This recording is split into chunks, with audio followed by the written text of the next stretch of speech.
बासलेस है, यानी कि आपको पता है बासलेस होती नहीं है, लेकिन आपकी बुक में एग्जाम्पल है तो उसे फॉलो करेंगे, सही।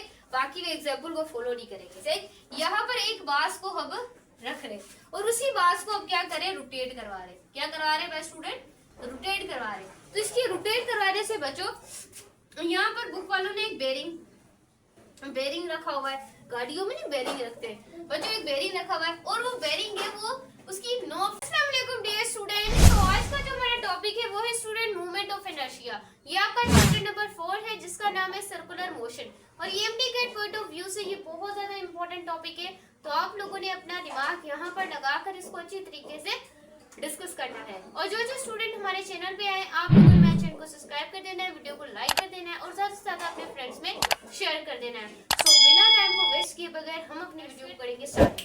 बच्चों हमारे पास मूवमेंट ऑफ इनर्शिया होता क्या है, देखिए हमने इनर्शिया बहुत अच्छे तरीके से पढ़ चुके हैं चैप्टर नंबर 3 में, डायनामेटिक काइनेमेटिक, इसमें हम डिस्कस कर चुके हैं। देखिए इनर्शिया क्या होता है बच्चों, इनर्शिया किस पे डिपेंड करता है, आपको सबको पता है कि वो मास पे डिपेंड करता है, सही है। अब देखिए हम जो काइनेमेटिक में लीनियर थिंकिंग की बात कर रहे थे, linear displacement, linear velocity, linear acceleration.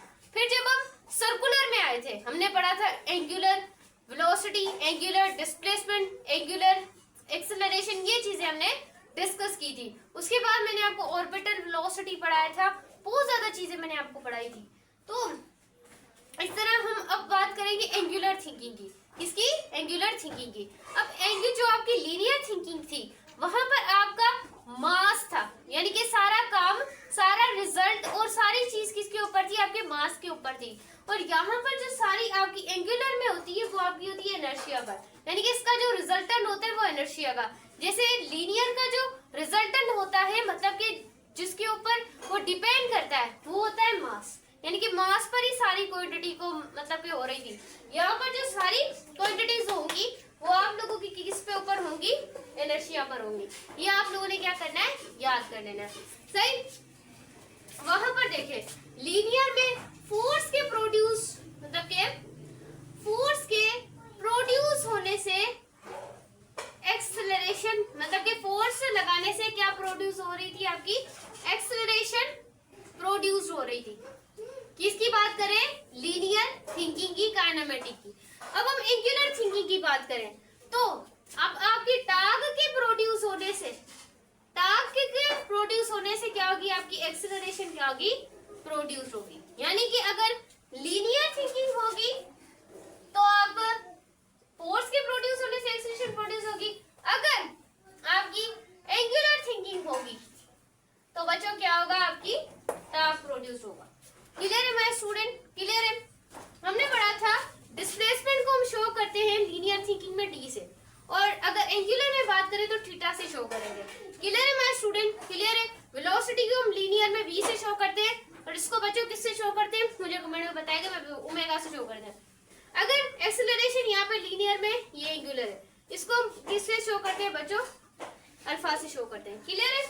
और लीनियर में फोर्स होने से एक्सेलरेशन प्रोड्यूस होती है, यहाँ पर आपकी टाग होगी तो ही क्या होगी बच्चों, एक्सेलरेशन प्रोड्यूस होगी। ये जो चीजें है ना अपने दिमाग के अंदर फिट कर लें, क्योंकि बच्चों बहुत इंपॉर्टेंट है। अगर मैं बताऊं एक पर्सन है, ये छोटा सा एक पर्सन है, सही, इसके हाथ में एक समान मास है, और एक दूसरा पर्सन है जिसके हाथ में बहुत बड़ा मास है।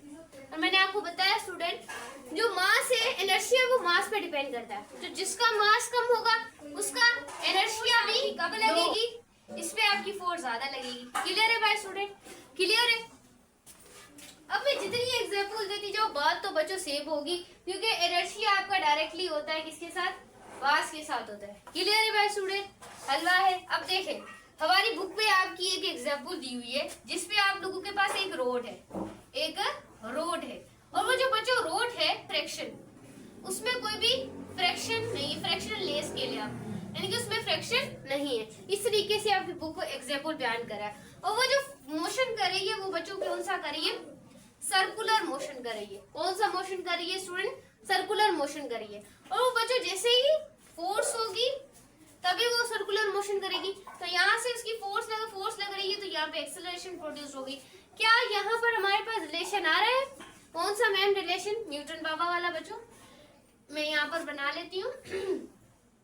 F इजिकल टू बच्चों ma के बराबर होता है। बिल्कुल मैंने आपको बताया था, आपकी angular displacement, angular velocity, angular acceleration में रेडियस आपका कॉमन रहता है, रेडियस आपका कॉमन रहता है। तो मल्टीप्लाई करेंगे, मल्टीप्लाई बाय आर, यानी कि इनमें हम मल्टीप्लाई कर देंगे किसको स्टूडेंट? आर को मल्टीप्लाई करेंगे। जरा देखिएगा, एफ की जगह भी मैं आर को रख दूंगी। क्लियर है मैं स्टूडेंट? एम की जगह, एम ए की जगह भी बच्चों किसको रख दूंगी? आर को रख दूंगी। क्लियर है मैं स्टूडेंट? हलवा है, सही है बिल्कुल। अब एफ आर तो बच्चों सेम ही आएगा, सही है। एक्सेलरेशन का हमने रिलेशन पढ़ा था, A is equal to R alpha. तो क्या हम यहाँ पे आर अल्फा पुट कर सकते हैं? बिल्कुल मैम पुट कर सकते हैं।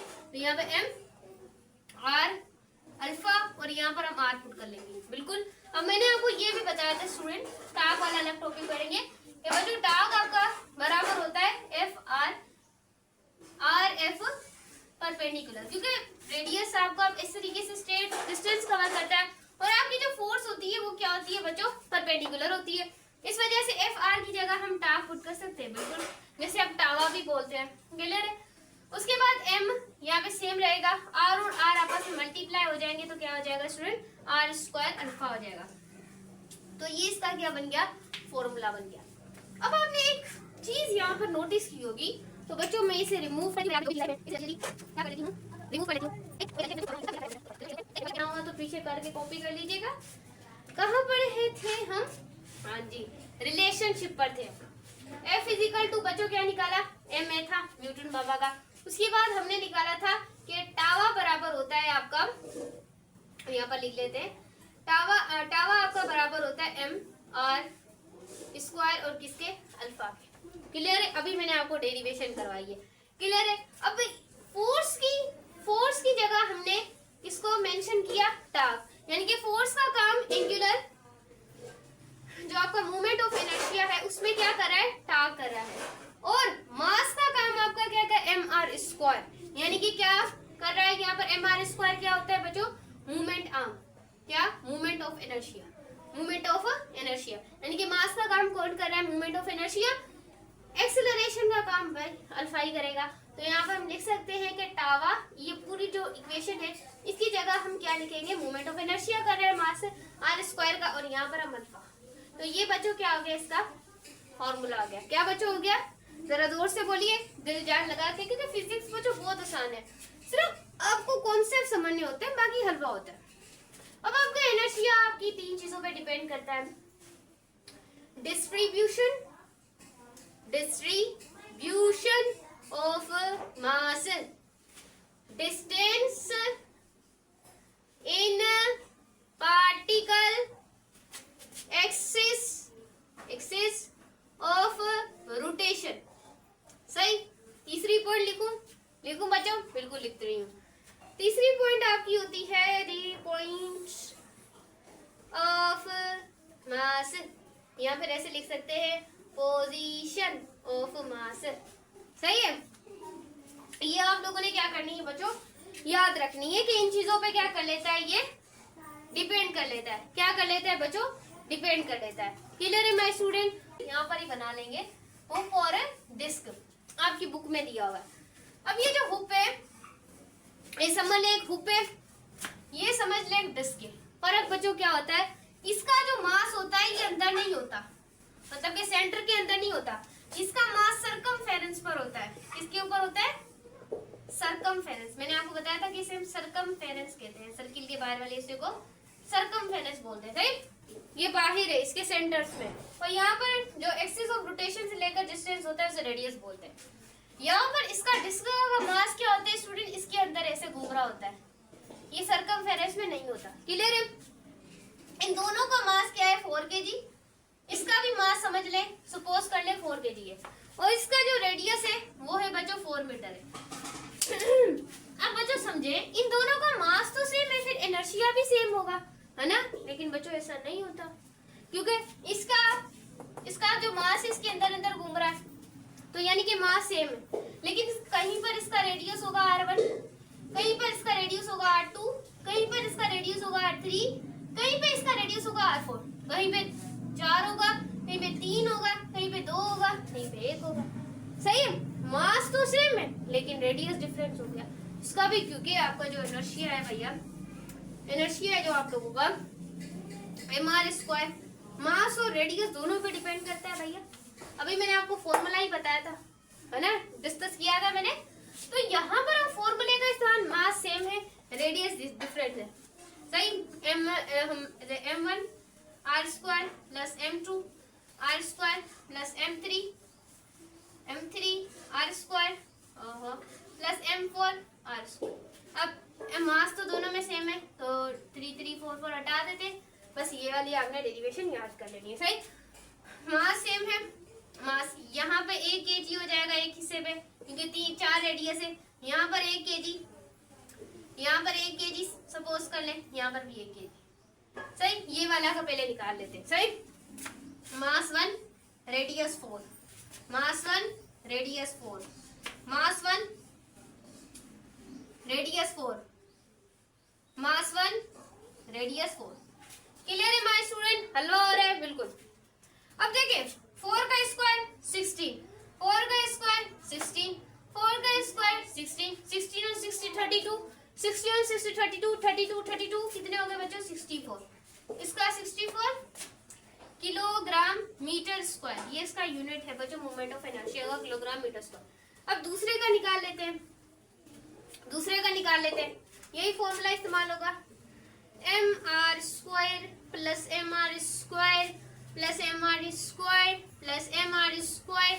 मास सेम है, मास सेम है, मास सेम है, मास सेम है, मास सेम है, कॉमन है। सही है, सही है, सही, क्लियर है हलवा? क्लियर, सही। अब रेडियस डिफरेंस है, एक का 4 है, एक का 3 है, एक का 2 है, एक का 1 है। ये मेरे को मालूम करना मैं आपको सिखा रही हूँ भाई, कैलकुलेशन बहुत आसान है, फिजिक्स हलवा है। देखिए 4 का स्क्वायर 16, 3 का स्क्वायर 9, सही है बच्चों, 2 का स्क्वायर 4, 1 का स्क्वायर 1, राइट। 10 और 9 19, 4 और 1 5, 19 में अगर 5 आप प्लस करेंगे तो कितने हो गए? 24। फिर भी गिन लेते, 20 21 22 23 24, 24 किलोग्राम मीटर स्क्वायर। यानी कि मासेस सेम है, रेडियस डिफरेंट है, मासेस सेम है, रेडियस डिफरेंट है। अब जिसका रेडियस कम, ऐसे कह सकते हैं उसका इनर्शिया कम, जिसका रेडियस ज्यादा, मास भी ज्यादा, तो इनर्शिया भी ज्यादा। तो बच्चों इसी कैलकुलेशन फिजिक्स में आपको मरवाती है, ऐसी कैलकुलेशन ही आपको गिराती है। सही। अब कहीं कहीं बच्चों ऐसा भी आ जाता है, कहानी में आ गया है ट्विस्ट, कि नॉन यूनिफॉर्मली अगर हो तो भाई क्या ही करें। देखिए नॉन यूनिफॉर्मली आपको इनर्शिया हो ना, तो याद रखिएगा उसकी आपकी एंगुलर डिस्प्लेसमेंट भी 0, एंगुलर वेलोसिटी 0, एंगुलर एक्सेलरेशन, क्यों डिस्प्लेसमेंट 0 है तो भाई वेलोसिटी 0 है तो एक्सेलरेशन 0। सही है। और याद रखिएगा आपकी जो रोड है उसका जो आपका मोमेंट ऑफ इनर्शिया होगा वो बच्चों होगा, याद रखिएगा 1/2 ml², MD point of view से। क्लियर है माय स्टूडेंट? क्लियर है, क्लियर है, क्लियर है। और एक हुक है, उसका आपका इनर्शिया होगा mr²। अगर बच्चों हमारे पास एक डिस्क है, उसका बच्चों इनर्शिया होगा, इसका 1/12 होगा बच्चों, याद रखिएगा, इसका होगा 1/2 mv²। अगर बच्चों हमारे पास एक सॉलिड स्ट्रक्चर है, यानी कि बहुत ज्यादा सॉलिड स्ट्रक्चर है, तो बच्चों उसका जो हमारे पास इनर्शिया होगा वो होगा 2.5 mv²।